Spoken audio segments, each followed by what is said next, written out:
The director of Lockheed Skunkwork's shocking comments about UFO technology. This is by Alexander Light on Humans Are Free. And this is not the first time that we heard about this.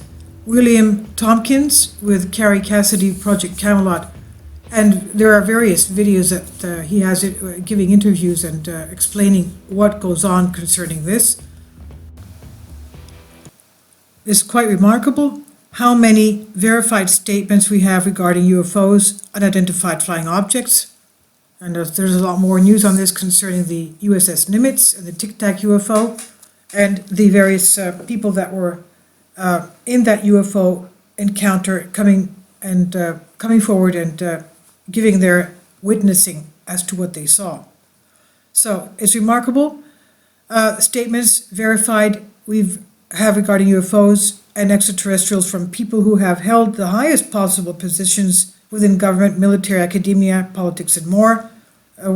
Paul Hellyer, the former Defense Minister of Canada, and he's still alive, by the way, and he's been saying this for decades now.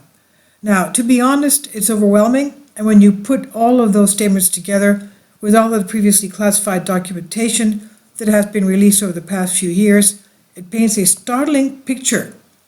Anybody who has done even a fair amount of research and adheres to the philosophy of condemnation without investigation is the height of ignorance would not be able to deny this. And I have yet to come across anyone who has done the research that still subjects this topic to the conspiracy theory realm. To view a fraction of these verified quotes and documents, you can click here on the link below in this article. And this is a picture of Benrich. He is the second director of Lockheed Skunkwork from 1975 to 1991. He's been called the father of the stealth aircraft, having overseen the development of the stealth fighter, the F-117A Nighthawk. Before his death, Benrich made several shocking open statements about the reality of UFOs and extraterrestrials. Quote, "We already have the means to travel among the stars, that these technologies are locked up in black projects and would take an act of God to ever get them out to benefit humanity. Anything you can imagine, we already know how to do it," end quote. He says, "We now have the technology to take ET home. No, it won't take someone's lifetime to do it. There is an error in the equations. We know what it is. We now have the capability to travel to the stars. There are two types of UFOs, the ones we build and the ones they build." When Rich was asked how UFO propulsion worked, he said, "Let me ask you, how does ESP work?" The questioner responds with, "All points in time and space are connected." And Rich then said, "That's how it works." This seems to be related to quantum entanglement. You can read more on that in the link here. Now, what are the sources for these quotes? One of the sources is aerospace journalist James Goodall, who wrote for publications such as Jane's Defense Weekly, Aviation Weekly, and Space Technology and InterAvia. He is an accomplished speaker, specializing in the history, development, and operations of the world's only Mach 3 capable manned air-breathing aircraft, the SR-71 family of aircraft, and the sources are linked here in the article. He is also an author as well as an associate curator at the Pacific Aviation Museum, HI, in Hawaii. He was also the restoration manager at the Museum of Flight in Plainfield, Everett, Washington. Goodall interviewed many from the classified black budget world, and you can read more about that here in the link. He claimed that some of his contacts told him that, quote, "We have things out there that are literally out of this world, better than Star Trek or what you see in the movies," end quote. From his work alone, James Goodall knew Benrich well.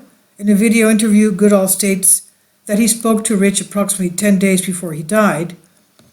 Quote, "About 10 days before he died, I was speaking to Ben on the telephone at the USC Medical Center in LA, and he said, 'Jim, we have things out in the desert that are 50 years beyond what you can comprehend.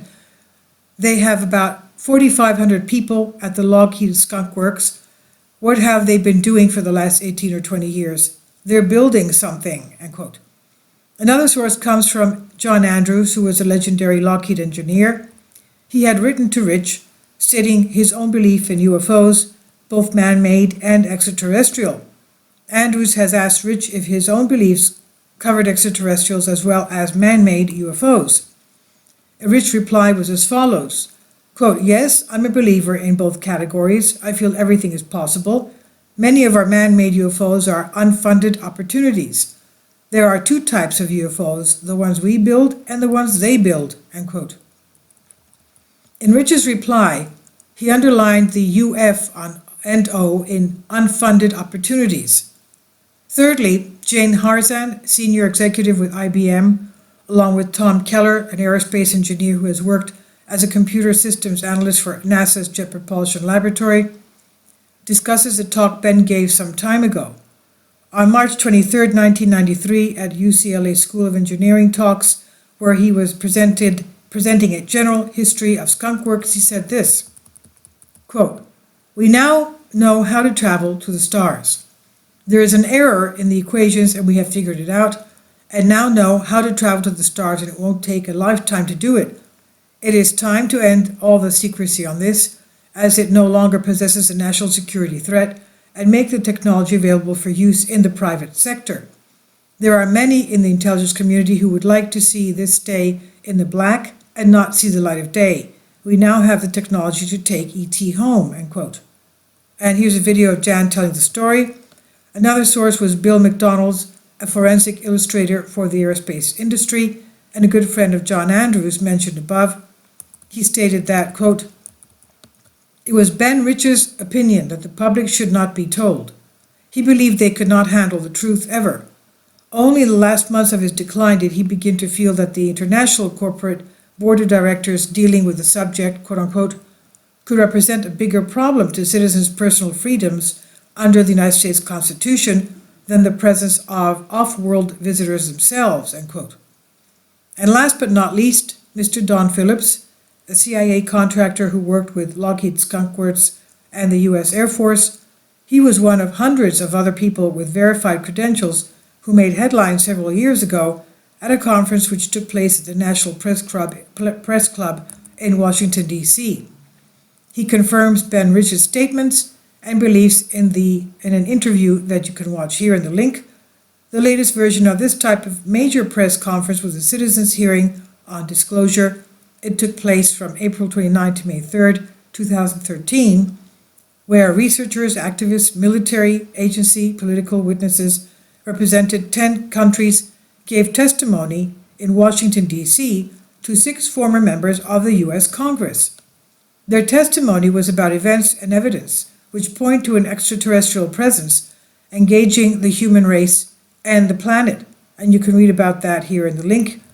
When it comes to the aerospace industry, UFOs are of high interest.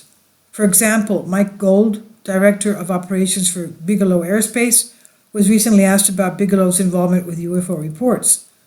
He stated that it's an issue that deserves serious attention, quote unquote, and that he's glad someone is taking these UFO reports. He did not mention that he cannot comment on what they do with the reports.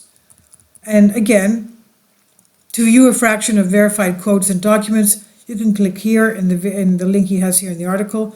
I still thought these supposed statements by Rich were worth sharing, given the fact that we already have so many others that have been verified. This is by Arjun Walia, guest author of UFOs for the 21st Century Mind, and this is on Humans Are Free by Alexander Light.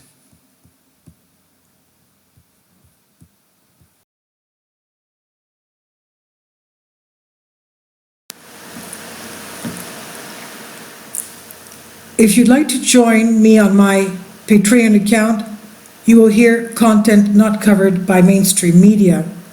These riveting stories will be based on my research, and I will state my opinions and give my personal insight on diverse and controversial subjects and world events not covered by mainstream media, and not supported by YouTube guidelines. So whatever I have on my Patreon, most of those will not be on my YouTube channel. Please consider becoming a member today. More of the most significant and important videos will be on my Patreon channel. Your support helps me to continue my research and keeps this YouTube channel alive. And we depend on your support, your generous charity, because we help economically challenged families here in Athens, Greece, in Kapota, and we also help the young generation with university tuition and the community around our church. Thank you.